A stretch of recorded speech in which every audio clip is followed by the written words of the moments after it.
सौभाग्यशाली हैं। हमारे बीच भारत सरकार के रक्षा मंत्री माननीय राजनाथ सिंह जी यहां पर उपस्थित हैं।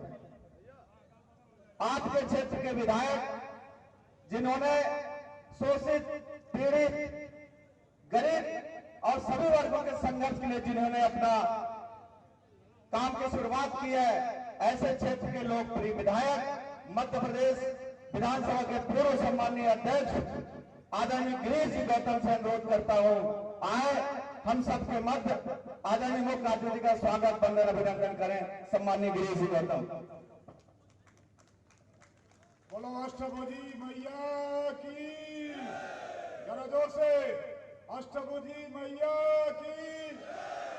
माता अष्टभुजी के चरणों में विराजी इस नई गढ़ी के धरती पर हमारे देवतला विधानसभा के हमारे पूज्य, हमारे श्रद्धेय, हमारे भगवान भोलेनाथ की धरती पर, हमारे शहीद भैरवनाथ की इस धरती पर, नई गढ़ी पर देवतला विधानसभा क्षेत्र की जनता की ओर से, हम सब की ओर से हमारे सम्माननीय रक्षा मंत्री माननीय राजनाथ सिंह जी का स्वागत अभिनंदन करता हूं। जरा आप जोरदार तालियों से स्वागत करिए। मैं ज्यादा लंबा चौड़ा भाषण नहीं करूंगा क्योंकि मैं आपको सुनने आया, केवल इतना भरोसा जरूर देना चाहता हूं, इस देवतला विधानसभा क्षेत्र के भीतर हमने एक नारा दिया है। इस बार विधानसभा देवतला के भीतर हमारे लोकसभा में 1 लाख वोट हम पार करेंगे। इस नारे के साथ हम शामिल हो, जरा तालियां बजा करके नारे का स्वागत करिए। वैसे भी एक छोटा सा संक्षेप में गणित आपको बता देता हूं। 2008 में जब मैं तो लोकसभा में जब उम्मीदवार आए तो हमको 21,000 मिला और हमारे लोकसभा प्रत्याशी को 34,000 वोट मिला। 2013 में हमको 36,000 वोट मिला तो हमारे लोकसभा प्रत्याशी को 14 में हमारे जनार्दन जी को 51,000 वोट मिला और जब 2018 में हमको 45,000 वोट मिला तो 2019 में हमारे जनार्दन जी को 70,000 वोट मिला और इस बार हमको 65,000 मिला हुआ है। इसलिए 90,000 हम पार करेंगे देवतला के भीतर, ये मैं आपसे आग्रह करना चाहता हूं। हमारी परिस्थितियां विपरीत है। मैं एक आग्रह आपसे करना चाहता हूं। 3 चीजें हमारे सामने संकट खड़ी है। पहला संकट है 26 तारीख को सबसे जबरदस्त लगन है। 26 तारीख को सबसे ज्यादा गर्मी का दिन है। 26 तारीख को सबसे ज्यादा हमारा किसानों का काम है। इन तीनों विपरीत परिस्थितियों के बाद भी हमारा वोट का परसेंटेज नहीं गिरने पाएगा। हमें इस बात का प्रयास करना है। उसके लिए हमारे कार्यकर्ताओं को शांत नहीं बैठना है, रात दिन एक मेहनत करना है। 26 तारीख तक हम मेहनत करें, हम सब मिलकर मेहनत करें। हम सब कर ही रहे हैं, राजेंद्र जी कर रहे हैं, जनार्दन जी कर रहे हैं, प्रदीप जी कर रहे हैं, सारे कार्यकर्ता बंधु मेहनत कर रहे हैं। अब हमारे कार्यकर्ताओं की भी जिम्मेदारी है, हम सब मिलकर के मेहनत करें, एक एक वोटर को जागरूक करें, उसे पोलिंग तक पहुंचाने का काम करें। हमें भी उसे मतदान केंद्र तक पहुंचा के हमने दम लिया तो मैं आपको विश्वास दिलाता हूं, वो जब जाएगा पेटी के सामने खड़ा होगा तो केवल उसका अंगूठा कमल की बटन में जाएगा, दूसरी जगह नहीं जा सकता है। इसलिए हमको इस बात पर जोर लगाना है। इन विपरीत परिस्थितियों के बावजूद भी हमारे आज 3 साथी स्वागत देखता हूं।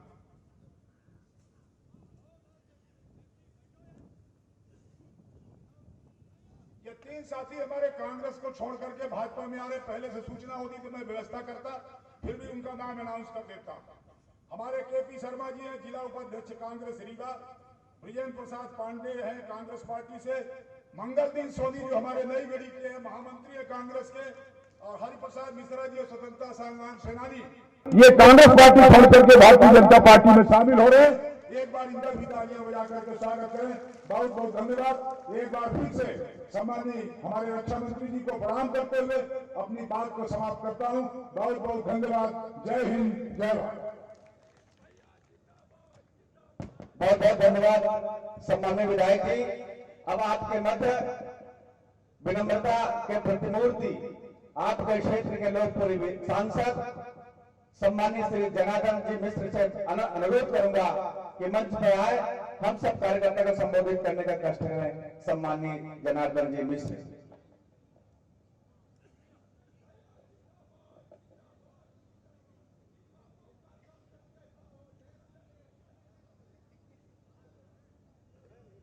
आज के यह सभा में हमारे बीच रक्षा मंत्री जी पधारे हैं, जिनके रक्षा की तैयारी के कारण आज चीन दुम दबाए बैठा है और पाकिस्तान घुटना टेक दी सी। ऐसा हमारा आदरणीय नेता आदरणीय राजनाथ सिंह जी,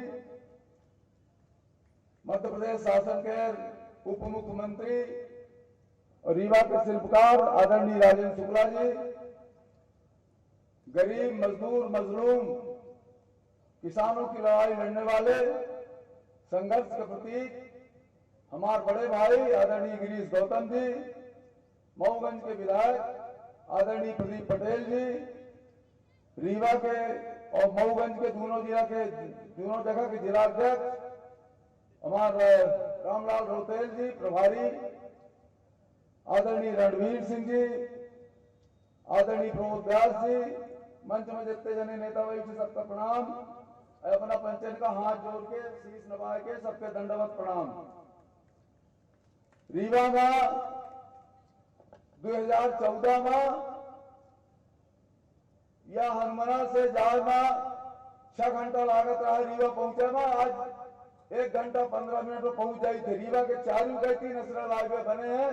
रीवा से बनारस चले जाई, रीवा से इलाहाबाद चले जाई, रीवा से जबलपुर चले जाई, जहां जाए बोल। रीवा के सबसे चौड़ी टनल, देश के सबसे चौड़ी सड़क पे टनल रीवा में बनी है। रीवा में नरेंद्र मोदी के सरकार में 303 करोड़ के हवाई अड्डा बन के तैयार है। रीवा में 140 करोड़ रुपया देके नरेंद्र मोदी जी के सरकार सुपर स्पेशलिटी अस्पताल बनवाई।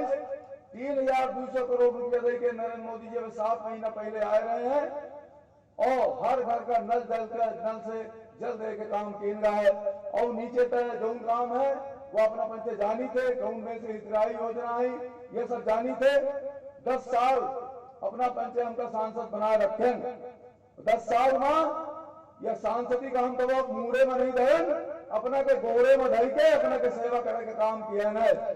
और अगला 5 साल जो अपना के संकल्प है, हम अपना के आशीर्वाद चाहिए थे और केवल इतना आश्वासन दे थे। यह सांसदी अपना के चरण में धरी रही और यह सांसदी का चरण में धरी के जो में से 10 साल से सेवा किया है, वो में से आगे 5 साल अपना के चरण की सेवा करत रहो। इतने अपना पंचन से विनती है, अपना के आशीर्वाद चाहिए, अपना के चरण के धूल के मस्तक के आशीर्वाद चाहिए, मस्तक में आशीर्वाद चाहिए। इतने बात कह के अपन बात समाप्त करके धन्यवाद चाहिए।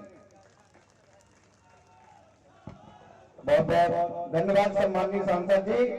अब इस बीच आप सबके चिरपरिचित रीवा विधानसभा क्षेत्र के लोकप्रिय विधायक मध्य प्रदेश शासन के उप मुख्यमंत्री माननीय राजेंद्र शुक्ल जी से विनम्रता से आग्रह करूंगा, मंच पर आए, संबोधन करने कष्ट करें। सम्मानित शुक्ल जी।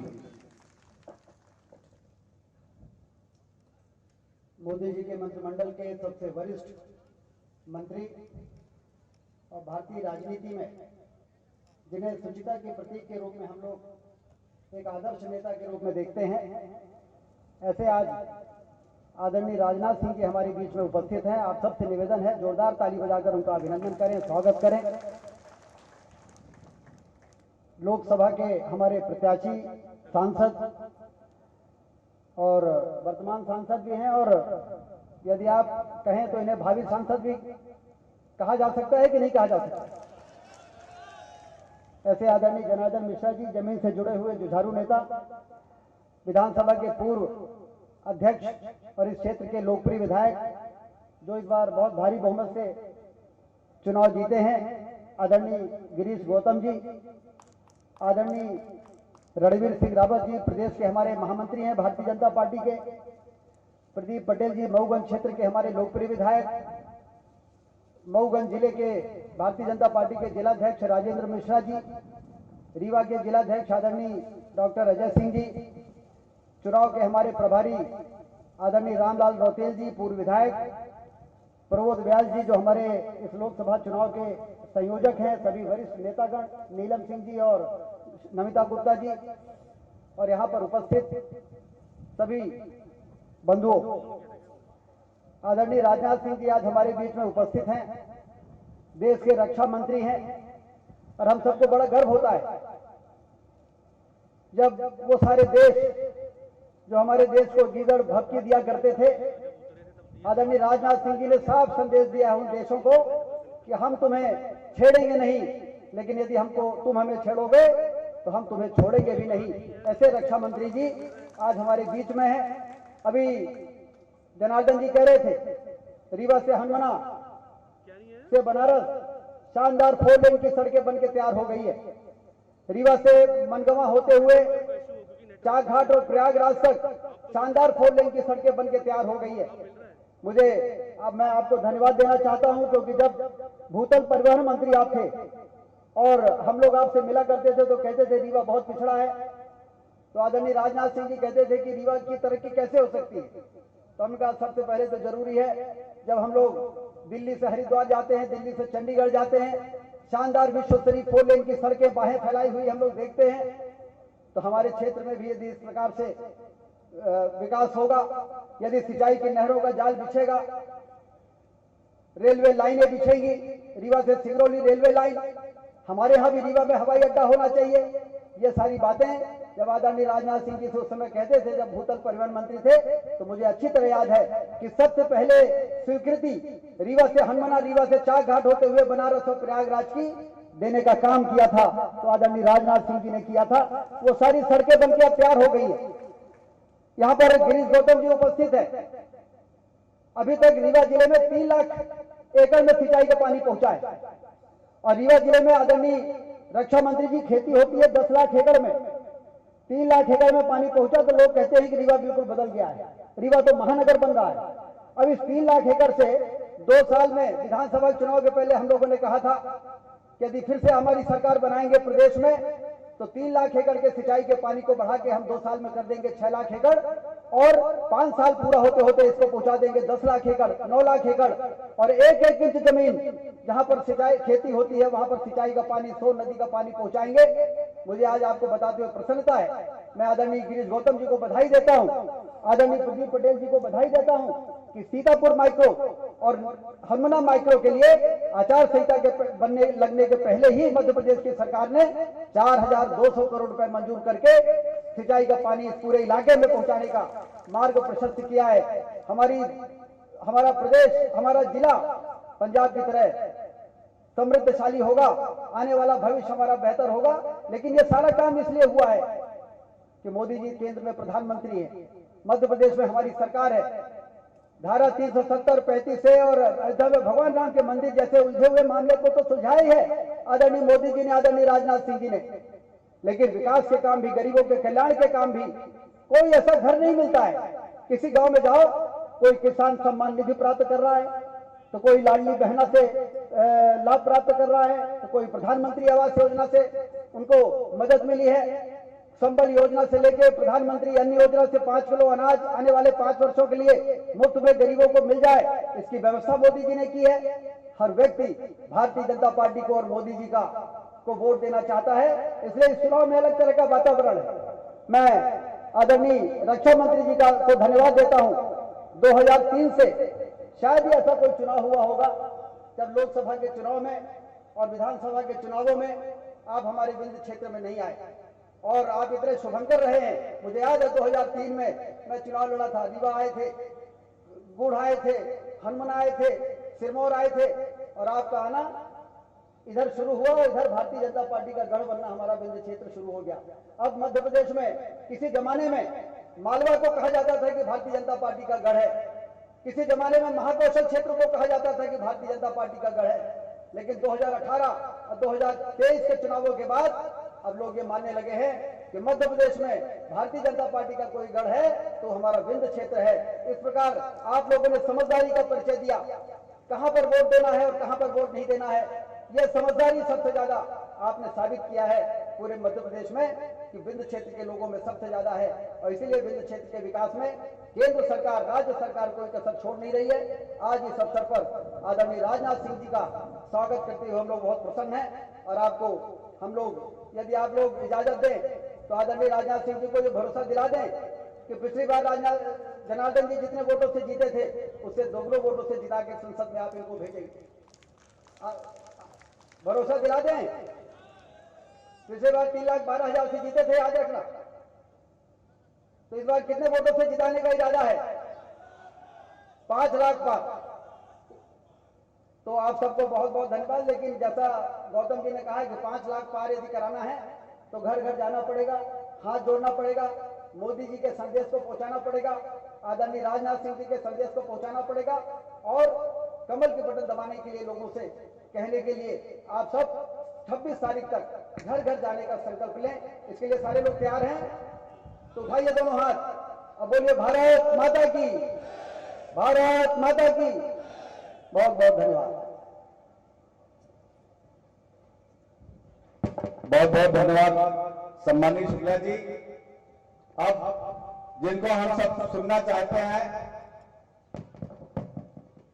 आज जिन्होंने भारतीय जनता युवा मोर्चा से भारतीय जनता पार्टी में काम करना प्रारंभ किया है, भारतीय जनता युवा मोर्चा के राष्ट्रीय अध्यक्ष के नाते, भारतीय जनता पार्टी 2 बार राष्ट्रीय अध्यक्ष के नाते, भारत सरकार में अनेक कृषि मंत्री, परिवहन मंत्री, विशेष करके आंतरिक सुरक्षा गृह मंत्री के रूप में जिन्होंने काम किया, वर्तमान में लोकसभा के उपनेता, मान्यवर जिनका राष्ट्र प्रथम लक्ष्य लेकर इस देश के अंदर जो काम कर रहे हैं, ऐसे हम सबके प्रिय नेता, देश के रक्षा मंत्री माननीय राजनाथ सिंह जी को सादर आमंत्रित करता हूं कि आए हम सबका संबोधन करने का कष्ट करें।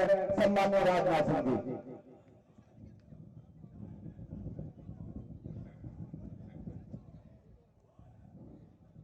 बोलिए। आवाज कम है क्या? आवाज आ रही है ठीक तरीके से? बहुत अच्छा। हमारे मध्य प्रदेश सरकार के उप मुख्यमंत्री, बल्कि उस माइक की आवाज ज्यादा अच्छी है। क्यों? जी जी, आवाज ऐसी। अब ठीक है, चलिए अब ठीक है। मध्य प्रदेश सरकार के उप मुख्यमंत्री श्री राजेंद्र जी शुक्ल और आपके विधायक देव ताला, जिनका भाषण अभी आप लोगों ने सुना है और जिनको बराबर आप लोगों ने भारी मतों से विजय दिलाई है, ऐसे श्री गिरीश जी गौतम और आपके सांसद श्री जनार्दन जी मिश्र। जनार्दन जी मिश्र के बारे में मैं कह सकता हूं क्योंकि संसद में इन्हें देखने का, चलते हुए, बोलते हुए, बैठते हुए देखने का मुझे अवसर प्राप्त होता है। सज्जनता और सरलता के प्रतीक हैं हमारे जनार्दन जी मिश्र। जिलाध्यक्ष रीवा डॉक्टर अजय सिंह, माइक गड़बड़ लग रही है, वो ज्यादा। चलो इसको ऑफ कर दो, इसको ऑफ कर दो। लिटरेचर देखिए। हेलो हेलो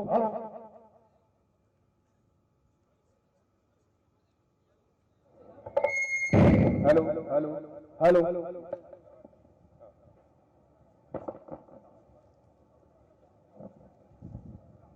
लगता है मैंने गलती कर दी। हवा चले चाहे तूफान चले, मैं तो यहीं से बोलूंगा।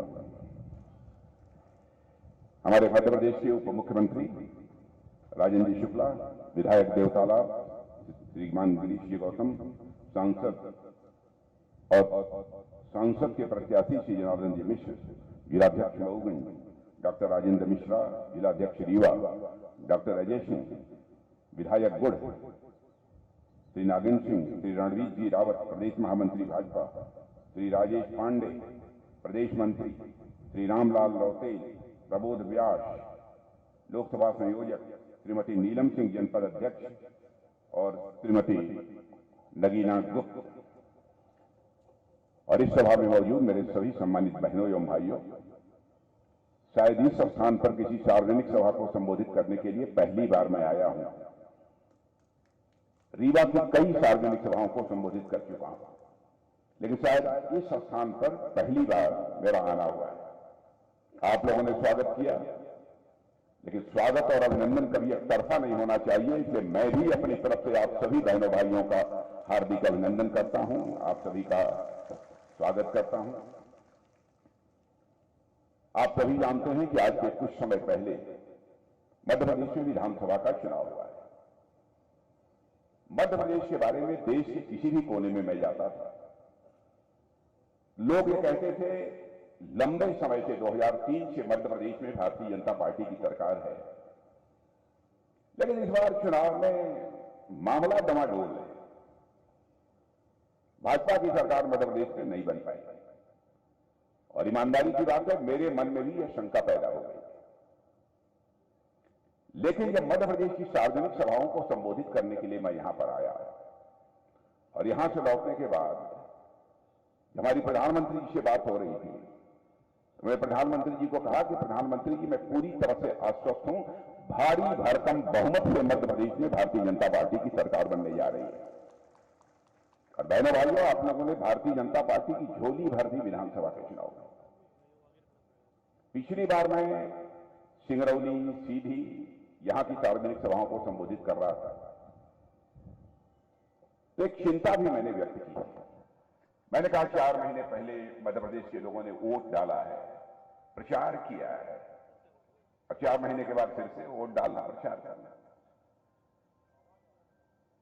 तो मैंने यह कहा था कि 1 नेशन 1 इलेक्शन, एक देश एक चुनाव होना चाहिए, एक ही बार में सब निपट जाए, उसके बाद जो है और शेष जो हमारे स्थानीय निकाय के चुनाव हैं वह एक बार में हो जाए, 2 बार चुनाव इससे ज्यादा 5 साल में नहीं होना चाहिए। यह बात मैंने उस समय कही, यहां के अखबारों में छपा भी होगा। लेकिन मध्य प्रदेश में जो भारतीय जनता पार्टी की सरकार रही है, मुझे याद है 2003 के पहले, क्योंकि 2003 के पहले उत्तर प्रदेश का मुख्यमंत्री मैं भी था, उस समय भी मैं मध्य प्रदेश आया था। लोग कहते थे मध्य प्रदेश ये बीमारू राज्य है। 2003 के बाद भी कुछ समय तक बराबर मध्य प्रदेश को लोग बीमारू राज्य ही कहते रहे, लेकिन पता नहीं आप लोगों को जानकारी है कि नहीं है। लेकिन देश के आर्थिक स्थिति के जो समीक्षक हैं वह कहते हैं कि अब 2003 के पहले का यह मध्य प्रदेश नहीं रह गया है, बल्कि जो देश का विकास का चक्का मोदी जी के नेतृत्व में तेजी से घूम रहा है, उसमें ग्रोथ इंजन की भूमिका यदि कोई निभा रहा है तो यह मध्य प्रदेश निभा रहा है। उसको आगे बढ़ाने का काम यह मध्य प्रदेश कर रहा है। यह बहुत बड़ी बात है। अब हमारा मध्य प्रदेश बीमारू राज्य नहीं रह गया है। रेलवे स्टेशन का जिस तरीके से आधुनिकीकरण हो रहा है, कामों की यदि मैं गणना कराऊंगा तो अनावश्यक मेरा पूरा का पूरा समय चला जाएगा। लेकिन एक बात यहां के किसानों के लिए मैं कहना चाहता हूं, क्योंकि मैं भी किसान परिवार का ही हूं, कोई मैं बहुत बड़ा बाबू नहीं हूं, कोई मैं राजा महाराजा बड़ा नहीं हूं, मैं सामान्य किसान हूं। किसानों के लिए एक बात जो मुझे अपील करती है, जो यह सरकार करने जा रही है, मेरे बहनों भाइयों, 1.25 लाख करोड़ रुपए से सारे देश पर 1.25 लाख करोड़, 1 लाख मत मान लीजिएगा, 1.25 लाख करोड़ खर्च करके लगभग 700 से अधिक ऐसे भंडार बनाने जा रही है, गोडाउन जिसे कहते हैं, गोडाउन बनाने जा रही है। वह इसलिए बनाने जा रही है क्योंकि जो ही फसल पैदा होती है, आनन फानन कीमत पर किसान उठाकर उसे बेच देता है, क्योंकि उसकी घर की आवश्यकताओं को भी पूरा करना होता है। तो हमारी सरकार ने अब तय किया है कि किसान के सामने यह नौबत न आने पाए। फसल पैदा होती है, वह चाहे तो भंडार गृह में उसे रख दे और वहां से कुछ पैसा ले ले और अपना घर का खर्च पर चलाए, और जब अनाज की कीमत बढ़ जाए तब ले जाकर उसे वह बाजार में बेच दे। इसलिए यह सरकार इस क्षमता का निर्माण सारे देश भर में कर रही है। आपके क्या काम हुए हैं? अब जैसे यहां जो लोग बैठे हैं, मैं जानता हूं, यदि मैं आपसे पूछ लूं केंद्र सरकार की योजनाओं से किन किन लोगों का लाभ मिला है, तो मैं दावे के साथ कह सकता हूं अधिकांश लोगों को, किसी को 1, किसी को 2, किसी को 3 योजनाओं का लाभ तो जरूर मिला होगा। किसी किसी को 4-4, 5-5 योजनाओं का लाभ मिला है। अब मैं किसानों की बात करना चाहता हूं। हमसे कांग्रेस के लोग कहते हैं साहब 6,000 रुपया आपने किसानों को दे दिया, कौन सा बड़ा कमाल कर दिया। बहनों भाइयों, मैं किसान हूं, मैं जानता हूं 2,000 रुपया घर में किसान के लिए नहीं होता है, उसकी फसल बर्बाद हो जाती है, खाद नहीं डाल पाता है, बीज नहीं डाल पाता है, यह हालत होती है। अब मुफ्त का 6,000 रुपया यदि हमारे प्रधानमंत्री दे रहे हैं तो उसकी भी हमारे कांग्रेस के लोग आलोचना कर रहे हैं। इसका क्या मतलब है? बहुत सारी, मैं योजना की जानबूझकर चर्चा नहीं कर रहा हूं, मैं गिनाना शुरू करूंगा तो घंटे भर का समय मेरा इसी में चला जाएगा। और बहनों भाइयों, जिस तेजी से विकास हुआ है इस हमारे मध्य प्रदेश का और हमारे देश का जिस तेजी से विकास हुआ है, मैं एक बात बतलाना चाहता हूं आपको कि सारी दुनिया में भारत के प्रति तो धारणा ही बदल गई। भारत के प्रति लोगों की धारणा ही बदल गई और लोग यह मानते हैं, वह दिन दूर नहीं है कि भारत 25, 30, 40 वर्षों में विश्व की महाशक्ति बन जाएगा, सुपर पावर बन जाएगा भारत। यह लोगों की धारणा बनने लगी। अभी मैं जब दिल्ली से आ रहा था तो इलाहाबाद एयरपोर्ट पर मैं अपनी जब प्लेन से उतरा तो थोड़ी देर के लिए मैं चला गया था, वहां जो रेस्ट रूम होता है उसमें मैं चला गया था। वहां पर एक समाचार पत्र मैंने पढ़ा। समाचार पत्र में एक अमेरिका के एम्बेसडर ने, हम कहां रख दिए कागज भाई, देखो तो वहां है, मैंने नोट किया था, मैंने छोटा कागज था ना। अमेरिका के एम्बेसडर ने, उनका एक स्टेटमेंट था, मैं उसे मैं देख रहा था, वहां नहीं, अच्छा इसमें रखा हुआ है। अमेरिका के एम्बेसडर ने, मैं दुनिया का सबसे ताकतवर देश यदि कोई माना जाता है तो अमेरिका माना जाता है। तो अमेरिका के एम्बेसडर मिस्टर एरिक गार्सेटी हैं। उन्होंने एक कार्यक्रम को संबोधित करते हुए कहीं पर यह कहा, कोई इंटरनेशनल फोरम था, अंतर्राष्ट्रीय मंच था, उसको संबोधित करते हुए उन्होंने कहा, अगर आप भविष्य देखना चाहते हैं, अगर आप भविष्य देखना चाहते हैं तो आप भारत में, आप यदि भविष्य को महसूस करना चाहते हैं तो आप भारत आए, और यदि आप भविष्य पर काम करना चाहते हैं तो भारत आए।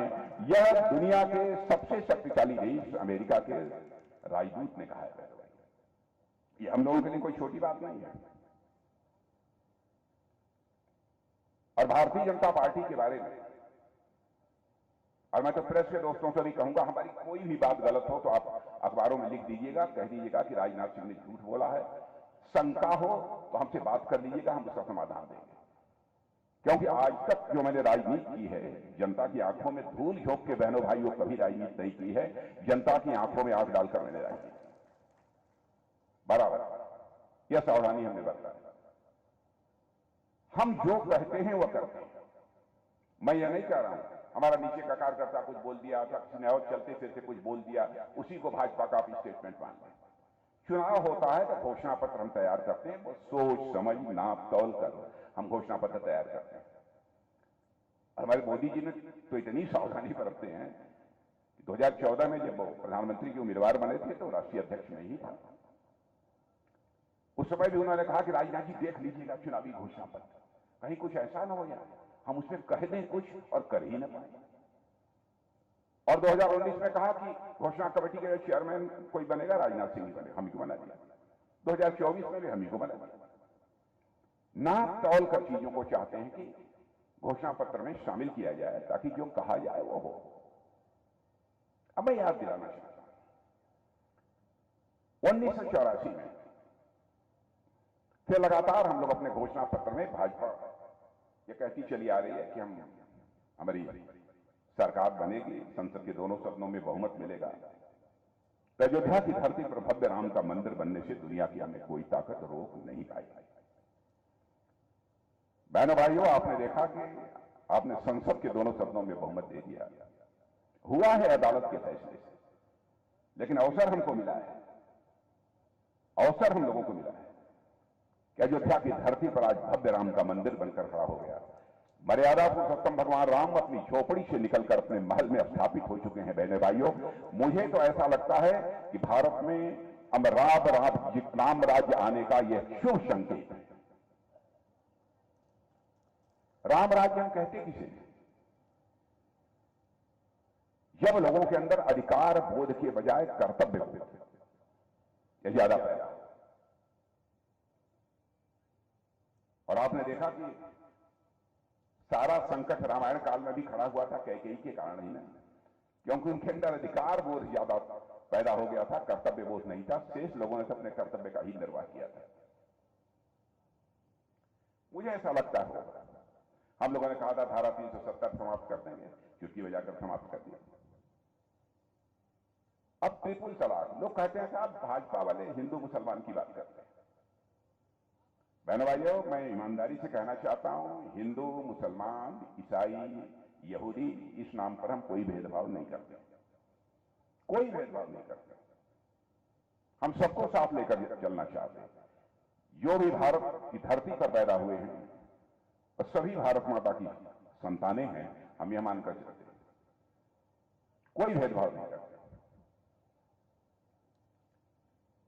और यह आरोप कब और तेजी से लगाना लोगों ने प्रारंभ किया जब हम लोगों ने कहा कि 3 तलाक की प्रथा को हम समाप्त करेंगे, ये हमारी सरकार बनेगी। हमने जो बहुत पहले कहा था, ऐसा नहीं है कि किसी की आंखों में धूल झोंक कर हमने इसे समाप्त कर दिया। हमारी प्रतिज्ञा थी, हमारा वचन था। क्यों? क्योंकि हिंदू हो, ईसाई हो, मुसलमान हो, यहूदी हो, पारसी हो, किसी परिवार की मां बहन, बहनों भाई हो, हमारी मां बहन है, यह मानकर भारतीय जनता पार्टी के लोग चलते हैं। नारी का सम्मान, यह हमारी प्राचीन परंपरा रहा है। नारी को शक्ति स्वरूप माना गया है हमारे यहां देश में। अब कोई किसी से शादी करके और 10 दिन के बाद 3 बार तलाक तलाक तलाक बोल दे, उसकी छुट्टी कर दे, तो दुनिया में कोई इसे भले ही बर्दाश्त कर ले, लेकिन भारतीय जनता पार्टी बर्दाश्त नहीं कर सकती। सत्ता आए अथवा जाए इसकी हमको परवाह नहीं है, लेकिन नारी शक्ति को अपने हिंदुस्तान की धरती पर हम कभी अपमानित नहीं होने देंगे। यदि मैं देखूं तो बहुत सारे ऐसे मामले हैं जिन पर की बहुत दिलेरी के साथ हमारी सरकार ने कदम लिया। अब गरीबी मध्य प्रदेश के लोगों ने अच्छी खासी देखी है, मैं जानता हूं, लेकिन मैं कह सकता हूं बड़ी संख्या में लोग मध्य प्रदेश में भी गरीबी के संकट से बाहर निकले हैं, जिसे अति गरीब कहते हैं। खाने की भी मुसीबत थी, यह हालत थी मध्य प्रदेश में, क्योंकि मैं बहुत पहले से आता जा रहा हूं, हमारी रिश्ते नाते भी यहां पर यह हालत हो गई थी। लेकिन मैं नहीं कह रहा हूं, एक नीति आयोग है और उसके अतिरिक्त दूसरी आर्थिक संस्थाएं हैं, इन लोगों ने कहा है भारत में 25 करोड़ लोग पिछले 10 वर्षों में मोदी जी के प्रधानमंत्री बनने के बाद गरीबी की रेखा से बाहर निकल चुके हैं। बहनों भाइयों, क्या इससे हमको गौरव की अनुभूति नहीं होती है? अभी बैठे बैठे मैं गिरीश जी से भी चर्चा कर रहा था, जनार्दन जी से और राजेंद्र जी से। 5-5 किलो राशन ये मुफ्त में मिल रहा है, ये 2029 तक मिलेगा। आंख बंद करके लेते रहिए, 2029 तक मिलेगा। और मध्य प्रदेश में मैं जानता हूं, मध्य प्रदेश का, उत्तर प्रदेश, बिहार, सभी जगह किसी किसी परिवार में 3-3, 4-4 लोग 5-5 किलो ले रहे हैं। ईमानदारी की बात है, आप लोग चुप्पी साधे हैं, लेकिन ईमानदारी की बात है कि परिवार में कहीं कहीं 3-3, 4-4, 5-5 लोग ले रहे हैं। एक परिवार में 20 किलो 25 किलो भी ये मुफ्त राशन पहुंच रहा है। यह हालत हो गई। कोई यह कहे कि हम भूख से दम, हमें परिवार भूख से दम तोड़ दिया, तो मैं समझता हूं कि वह किसी भी सूरत में संभव नहीं। शासन की संवेदनशीलता, बड़े परिवारों के भी माताएं बहनें यदि गैस सिलेंडर से खाना बनाती हैं, तो सबसे गरीब महिला को भी गैस सिलेंडर से ही खाना बनाने का अवसर मिलना चाहिए। ऐसी सोच पहली बार किसी राजनीतिक पार्टी के अंदर पैदा हुई तो भारतीय जनता पार्टी में पैदा हुई। छोटी छोटी चीजें, 5 लाख रुपए तक का मुफ्त इलाज, क्या कहेंगे? ये कोई सामान्य बातें नहीं है, बहुत सारी ऐसी चीजें हैं। सब मिला जुलाकर मुझे कहना हो तो मैं कह सकता हूं बहनों भाइयों कि हमारी मोदी जी की सरकार का ट्रैक रिकॉर्ड ये बहुत ही शानदार है, बहुत ही शानदार है ट्रैक रिकॉर्ड। भारत की प्रतिष्ठा मोदी जी ने सारी दुनिया में बढ़ाई है, इसमें कहीं दो राय नहीं। मैं बहुत सोच समझ कर बोल रहा हूं, हमारे पास आंकड़े हैं, मैं सिद्ध कर सकता हूं, तो कोई टाल नहीं सकता। पता नहीं आप लोगों को बताया है लोगों ने कि नहीं बताया है, लेकिन पढ़े लिखे लोगों को जानकारी होगी। धन दौलत के मामले में, इकोनॉमी की साइज, अर्थव्यवस्था के आकार के मामले में हमारा भारत पहले दुनिया के देशों में 11वें स्थान पर खड़ा था। और आज के 2 साल पहले ही हमारा यह भारत जो धन दौलत के मामले में, अर्थव्यवस्था के आकार के मामले में दुनिया के देशों में 11वें स्थान पर खड़ा था, वह जंप लेकर आज दुनिया में 5वें स्थान पर भारत आ गया है। और भारतीय नहीं, वित्तीय फर्म, फाइनेंशियल फर्म्स जो सारी दुनिया की हैं, वह कहती हैं भाई भारत जितनी तेजी के साथ आगे बढ़ रहा है, 2027 2024 है, 2026 समाप्त होते होते ही हमारा भारत दुनिया की टॉप 3 कंट्रीज में आकर खड़ा हो जाएगा, दुनिया के 3 देशों में खड़ा हो जाएगा। और मैं भी विज्ञान का ही छात्र रहा हूं, अर्थशास्त्र के बारे में भी थोड़ी बहुत मैं जानकारी रखता हूं। मैं भी कह रहा हूं कि विश्वास के साथ जिस तरीके से देश की अर्थव्यवस्था आगे बढ़ रही है बहनों भाइयों, 2047 में भारत विकसित भारत बन जाएगा, जो हमारे प्रधानमंत्री जी का सपना है। लेकिन मुझे लगता है कि 2070-2072 आते आते विश्व की सबसे बड़ी आर्थिक शक्ति यदि कोई बनेगा तो हमारा और आपका भारत ये बनेगा, हमारा और आपका देश भारत बनेगा। ऐसा मेरा पक्का विश्वास है। भारत के बारे में धारणा लोगों की बदल गई है। पहले हम लोग जाते थे, ये भाषण करते थे अंतर्राष्ट्रीय मंचों पर, तो हमारी बातों को गंभीरतापूर्वक नहीं लेते थे। आज यदि हम बोलते हैं तो कान खोलकर सुनते हैं कि भारत बोल क्या रहा है। यह भारत की हैसियत बन गई है। भारत का कद बहुत ऊंचा हुआ है। सब मिला जुलाकर कहना हो तो मैं कहूंगा कि मोदी जी के काम का ट्रैक रिकॉर्ड बहुत शानदार है। अब एक घटना मैं आपको बताना चाहता हूं। मैं चूंकि रक्षा मंत्रालय से, तो हमारे इंडियन नेवी, जल सेना जानते हैं नेवी के लोग, नेवी के 8 अधिकारी कतर में काम करते थे, दूसरे देश कतर में काम करते थे, रिटायर हो चुके थे, रिटायरमेंट के बाद कतर में काम करते थे। किसी मामले में कतर की अदालत ने उनको फांसी की सजा दी, लेकिन ये तो हमारे भारत के नागरिक, हमारे प्रधानमंत्री ने चिंता की। और उसके बाद हमारे प्रधानमंत्री ने टेलीफोन उठाकर कतर के राष्ट्रपति से सीधे बात की। और बहनों भाइयों, आपको जानकर खुशी होगी, अदालत का फैसला था, लेकिन कतर के राष्ट्रपति ने हमारे नौसेना के 8 अधिकारियों को माफ कर दिया और वो फिर कतर से चलकर भारत आ गए। यह भारत की हैसियत बनी है दुनिया में। यह कोई छोटी बात नहीं है। ऐसी कई घटनाएं हैं। ऐसे रूस और यूक्रेन की जब लड़ाई चल रही थी, अभी चली रही है, 2 साल से चल रही है, जब शुरू हुई थी तो हमारे देश के लगभग वहां पर 26-27 हजार बच्चे रहते हैं। उनके माता पिता शोर मचाने लगे कि कब हमारे बच्चे की जान चली जाए। वहां कुछ कहा नहीं जा सकता, क्योंकि रूस से भी मिसाइल चल रही थी, यूक्रेन से मिसाइल, बम, गोले, बारूद, सब कुछ चल रहे थे। तो लोगों ने कहा मोदी जी चाहे जैसे भी हमारे बच्चे को यूक्रेन से निकालकर बाहर ले आइए, क्योंकि इनके बच्चे पढ़ रहे थे, कोई मेडिकल की पढ़ाई कर रहा था, कोई इंजीनियरिंग की पढ़ाई कर रहा था। जिस काम को दुनिया में कोई नहीं कर पाया, हमारे प्रधानमंत्री ने टेलीफोन उठाया, रूस के राष्ट्रपति मिस्टर पुतिन से बात की, यूक्रेन के राष्ट्रपति मिस्टर जेलेंस्की से बात की, और अमेरिका के राष्ट्रपति मिस्टर बाइडेन से बात की।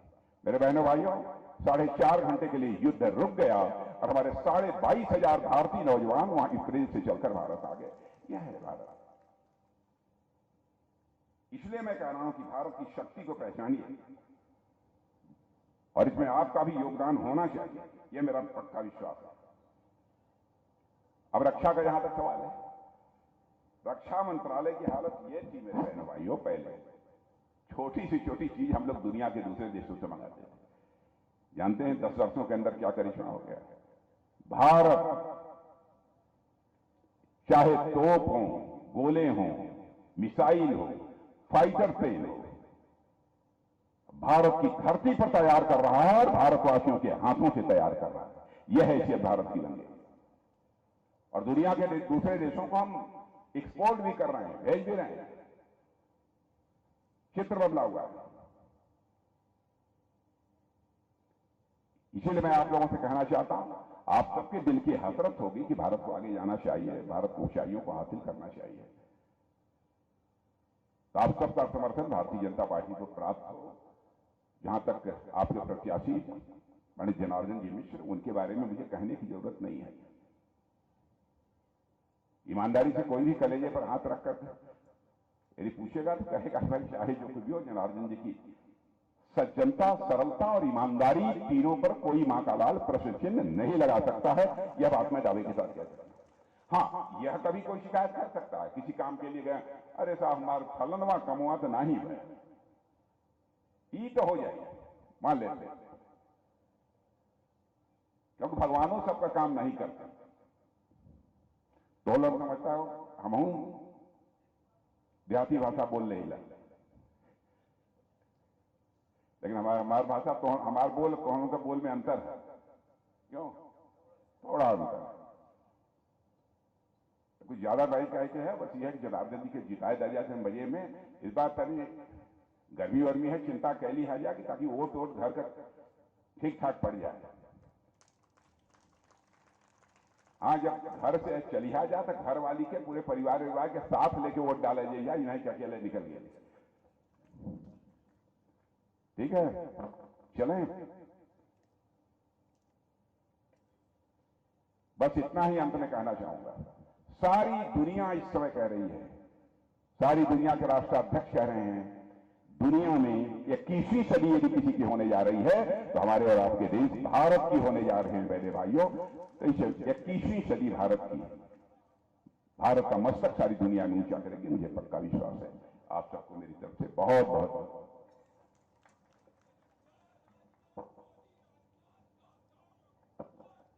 महोबा जिले के सम्मानित जिलाध्यक्ष आदरणीय राजेंद्र मिश्र जी से निवेदन करता हूं कि आभार व्यक्त करने का कष्ट करें सम्मानीय राजेंद्र जी।